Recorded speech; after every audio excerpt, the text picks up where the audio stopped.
కానీ ఇక్కడ ఒకటి చెప్పండి, మీ పేరు చెప్తే మీ పేరు రామ సత్యనారాయణ గారు అనగానే ఇండస్ట్రీలో కొంతమంది అంటే మీకు మీ ఫాలోవర్స్ మీకు సంబంధించిన వాళ్ళు స్నేహితులు కానీ ఎక్కువ శాతం అంటే సగానికి సగం వేసుకుందాం రేషియో పరంగా 50-50 అనుకుందాం.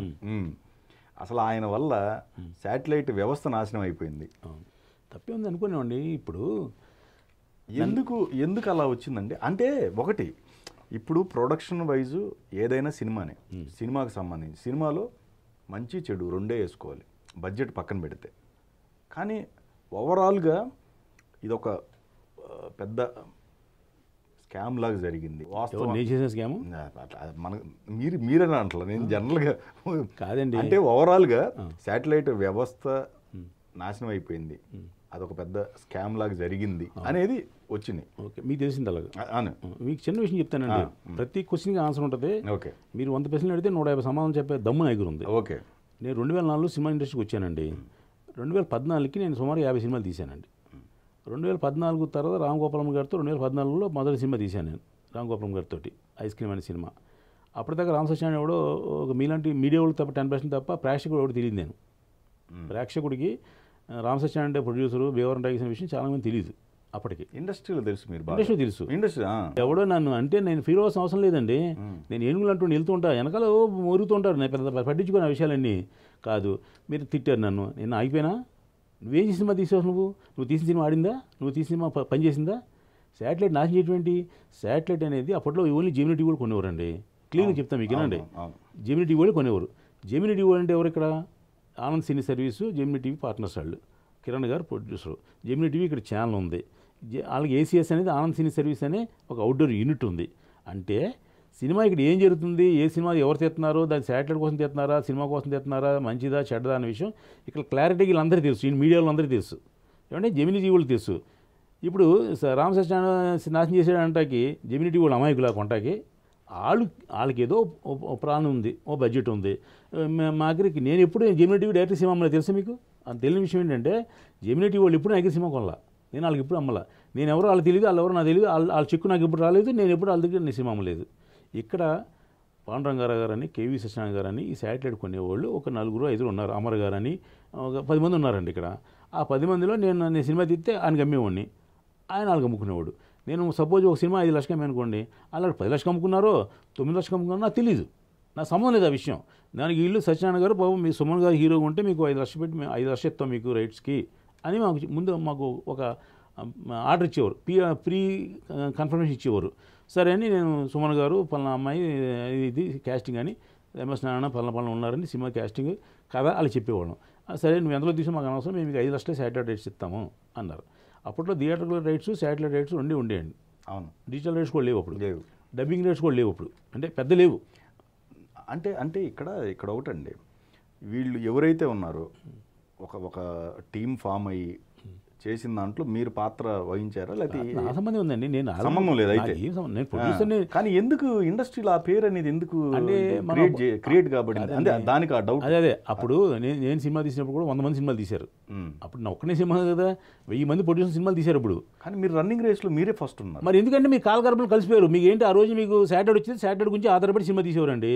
నేను శాటిలైట్ కూడా వన్ ఆఫ్ ది పార్ట్. నాకు నేను 100 రూపాయలు పెట్టి ఒక 1 కోటి రూపాయలు పెట్టి సినిమా తీస్తే 60% శాటిలైట్ వచ్చేది మనకి, ఓ 30% 40% థియేటర్కల్ రేట్స్ వచ్చాయి మాకు. ఓకే, బ్యాలెన్స్ అయ్యేవాళ్ళం. ఒక 10% లాస్ వచ్చేది, 10% ప్రాఫిట్ వచ్చేది. 10% ప్రాఫిట్లో ఉండేది. మీరేమో మీకు శాటిలైట్ ఆ రోజు మీకు శాటిలైట్ ఎంజాయ్ చేశారు. మీరు అప్పట్లో శాటిలైట్ ఉంది, దాన్ని మీరు ఎంజాయ్ చేశారు. శాటిలైట్ అయిపోయింది, శాటిలైట్ కొంట మానేశారు. ఇప్పుడు 2013 తర్వాత శాటిలైట్ కొంట మానేశారండి వాళ్ళు, జెమినీ వాళ్ళు. మీరు ఏంటంటే ఇంకా హ్యాపీగా మీ ఊరు వెళ్ళిపోయి వ్యవసాయమో వ్యాపారమో ఇంకోటి చేసుకుంటున్నారు మీరు. ఎందుకని? ఇక్కడ వచ్చే మార్గం కనపట్లేదు కాబట్టి. నేను అలా పడుకోలేదు ఇంట్లో. అప్పుడు శాటిలైట్ ఉంది, శాటిలైట్ మీద కూడా మనం ఆధారపడి దాని మీద కూడా 60% 40% ఆదాయం వస్తుందని తెలిసి ఓ ప్లాన్ చేసి సినిమా తీసాం, రాలేదు. ఓకే, ఇప్పుడు ఏం చేయాలి? ఇప్పుడు మనకు వచ్చే ఆదాయం ఓన్లీ థియేటర్కల్, అంటే థియేటర్కల్లో జనం చూసే సినిమాయే తీయాలి అని ఒక నిర్ణయం తీసుకుని 2014 నుంచి నేను సినిమాలన్నీ వీరమను సినిమా ఉంది మన కన్నడ తమిళ్లో సూపర్ హిట్ సినిమా అండి. అదే కాటమరాయుడు సినిమా తీసారు చూడండి, అదే కదా. ఆ సినిమా 1,60,00,000 కొన్నాను నేను, డబ్బింగ్ రేట్స్ కొని డబ్బింగ్ చేసి నేను రిలీజ్ చేశా. దానికి శాటిలైట్ లేదు అసలు. అలాగే బచ్చిన్ అనే సినిమా తమిళ్లో కన్నడలో సూపర్ హిట్ సినిమా అండి, జగపతి బాబు గారు మెయిన్ క్యారెక్టర్. ఆ సినిమా నేను కొని డబ్బింగ్ చేసి రిలీజ్ చేశా. తర్వాత ధనలక్ష్మి తలుపు తడితే అని సినిమా తీసాం. అప్పుడు 75 లక్షలు బడ్జెట్ అండి అది. ధనరాజు నేను కలిసి చేసాం సినిమాకి. ఏమంటే ఆ సినిమాకి 70 లక్షలు, దాని సినిమా శాటిలైట్ ఇంతవరకు అమ్మలేదు. అంటే శాటిలైట్ రాకపోయినా లేదని తెలుసు మాకు కదా, అది శాటిలైట్ కొనట్లేదు ఇప్పుడు అని తెలుసు మాకు. నేను సినిమా తీసాగా. అలాగే ఐస్ క్రీమ్ సినిమా తీసాం రామ్ గోపాలమ్మ గారితో. 1,20,00,000 శాటిలైట్ అమ్మాం జెమినీ వాళ్ళకి. రామ్ గోపాలమ్మ గారు ఏదో పొరపాటున స్టేట్మెంట్ ఇచ్చారు. ఏమని, ఈ సినిమా అసలు ఎలా స్టార్ట్ అయ్యిందంటే, ఈ సినిమా తీయడానికి కారణం ఏంటంటే, ఈ సినిమాకి పెట్టుబడి ఎంత అంటే 2,52,000 ప్రొడ్యూసర్తో పెట్టుబడి పెట్టి సినిమా తీశాను అని పెట్టారు, స్టేట్మెంట్ ఇచ్చారు. అటు 1,02,00,000 జెమినీ వాళ్ళు శాటిలైట్ అమ్మే సినిమాని ఇదేంటి 2,52,000 పెట్టుబడితో సినిమా తీశానని రామ్ గోపాలమ్మ స్టేట్మెంట్ ఇచ్చాడు. ఈ 1,02,00,000 దీనికి శాటిలైట్ ఉండదు దీనికి, వాళ్ళు సినిమా శాటిలైట్ ఆపేశారు, ఇవ్వలేదు. అంటే ఈయన కథ చెప్పింది పూర్తిగా వినలేదు, హెడ్లైన్స్ విన్నారంతే. ప్రొడ్యూసర్ బాగుండాలనే ఉద్దేశంతో 2,52,000 అతనితో పెట్టుబడి పెట్టించి సినిమా స్టార్ట్ చేశాను నేను. హీరో కానీ హీరోయిన్ కానీ టెక్నీషియన్ కానీ నేను కానీ డబ్బు తీసుకోలేదు ముందు. సినిమా సక్సెస్ అయిన తర్వాత మేము అందరూ డబ్బు తీసుకున్నాము. అది దాసనారాయణరావు చేతి మీద అందరికీ చెక్కులు ఇప్పించాడు మా ప్రొడ్యూసరు అని చెప్పాడు ఆయన కథ అంతా. ఈ వెనకాలంతా ఏం లేదు, మీరు హెడ్లైన్స్ ఒకటి విని కట్ చేసి అక్కడ పేస్ట్ చేశారు. దెబ్బకి సినిమా శాటిలైట్ పోయింది నాకు. ఏమంటే అప్పుడు 2014 నుంచి ఈ వేళ వరకు 2020 అంటే 6 సంవత్సరాల్లో నేను ఇంకో 50 సినిమాలు తీసా. ఈ 6 సంవత్సరాలు ఏ సినిమా నేను శాటిలైట్ అమ్మలేకపోయాను. ఎందుకంటే నా సినిమా కాదు మీ సినిమా, ఎవరి సినిమా కొనట్లేదు వాళ్ళు. అంటే ఆ టైంలో వాళ్ళు అనుకున్నది ఒక పీరియడ్ ఆఫ్ టైం అంతా అసలు ఆల్మోస్ట్ ఒక 5 years మీరు ఆల్మోస్ట్ శాటిలైట్ వేయలేరు. నేను అడగండి, నేను సినిమా తీసాను, నేను మీకు అమ్మాను. కొన్నవాళ్ళు జెమినీ వాళ్ళు ఇండస్ట్రీలో అనుకునే అంటే ఎంతకన్నట్టు అప్పటిది నేను బతికుంది. నేను మిగతా వాళ్ళందరూ వ్యవహారాలు చేసుకుని వేరే వాళ్ళే కూడా ఉన్నాయి శాటిలైట్లో. బట్ మేజర్ ఆఫ్ షేర్ చూసుకుంటే మీ పాత్ర ఎక్కువ. అంటే నేను 50 సినిమాలు తీశాను, 100 సినిమాలు తీశాను నేను చెప్పడం వల్ల మీకు తెలిసింది ఆ విషయం. వాళ్ళు తీసిన అలా మాకంటే ఎక్కువ తీసిన చాలా ఉన్నారు దేశంలో. కానీ ఎందుకు మీ పేరు బయటికి ఎందుకు? తర్వాత కూడా మన లైవ్లో ఉంది మనమే, తర్వాత లైవ్ లైట్లో ఉంది మనం అండి. ఇప్పుడు ఎలక్షన్ వస్తుంది సార్, చాంబర్ ఎలక్షన్ వచ్చింది, దాన్ని నిల్చుంటాను నేను. అంటే మీరు ప్రెసిడెంట్కి ఎప్పుడు నించో? ప్రెసిడెంట్ కాదు, ఈసీ మెంబర్. ఈసీకి అంత ఉంటుందా కాంపిటీషన్? ఎందుకు ఉండదు? ఈసీ ఎవరైనా ఈసీలో ఎక్కిన తర్వాత ప్రెసిడెంట్ అవుతారు. అది వద్దుకే ఈసీకి ఓకే. ఈసీలో ముందు వార్డు మెంబర్గా చేరిన తర్వాత చాంబర్ చైర్మన్ అవుతారు కదా, అలాగా. అవునవును. మళ్ళీ నిల్చుంటాను. ఎలక్షన్ నాకు అపోజిషన్ ఉంటుంది, ఎవడో ఒకటి మాకు ఉంటాడు కదా. నా గురించి ఏదో అవాకులు చెవాకులు పేరాలి కదా, పేరు ఉంటారు వాళ్ళు ఇంట్లో. ఇక్కడ అట్లా కాదు. ఇప్పుడు వ్యవస్థ ఇదైంది అనే ఒక ఫీలింగ్ బయట పెట్టి. ఇప్పుడు మీకైనా క్లారిటీ వచ్చిందా లేదా వ్యవస్థ ఎందుకు ఫెయిల్ అవుద్ది?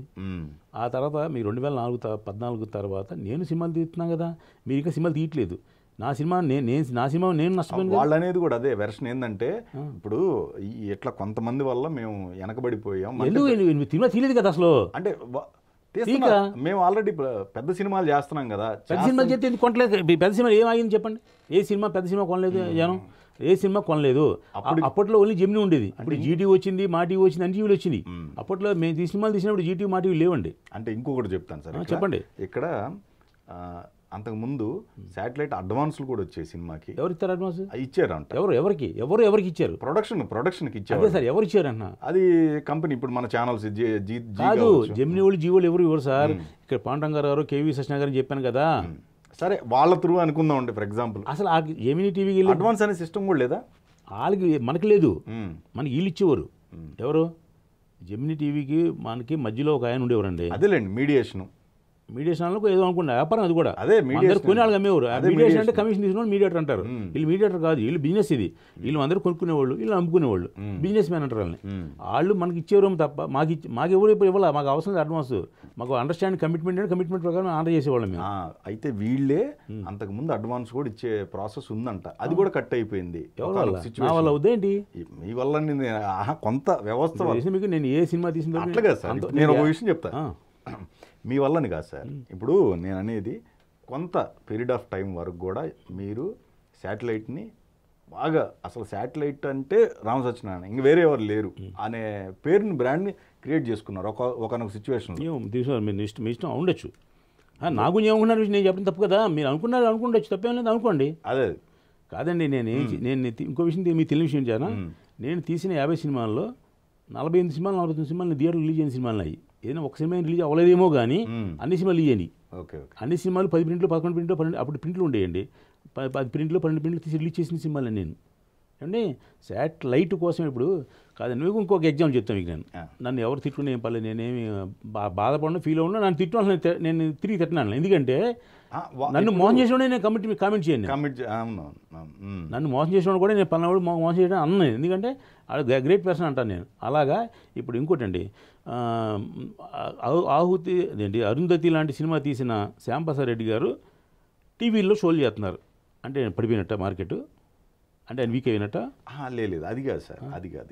ఇక్కడ అనేది ప్రొడక్షన్, ఇప్పుడు ప్రొడ్యూసర్ కౌన్సిల్లో మీకు కౌన్సిల్లో ఉంటారు, మీకు మా దానికి కూడా వద్దామండి నెక్స్ట్ కౌన్సిల్కి సంబంధించి. కానీ ఒకరికొకరికి పడకపోవచ్చు, అయ్యే కామన్ ఎక్కడైనా సరే అవి ఉండేది. కానీ మేజర్ చూసుకుంటే ఈ మొత్తం బిజినెస్కి సంబంధించిన ఒక ప్లాట్ఫాము మొత్తం కూడా ఇప్పుడు ఈ రోజున లేదంటే కొందరికి మీరేం మేజర్ నేను అన్నండి, అది కూడా తప్పు అయ్యిద్ది. బట్ అట్లాంటి మాటలు బయటికి రావటం అనేది అనుకునేవాడు సార్. కానీ విషయం తెలియని విషయం ఏంటంటే, మీరు సినిమా తీసిన అయింది, మీరు అసలు మీరు ఇండస్ట్రీకి వచ్చి అయింది, మీరు ఎన్ని సినిమాలు తీశారు, మీరు ఎంత అంటే వాళ్ళది ఇక్కడ నేను చెప్తాను సార్, చెప్పండి.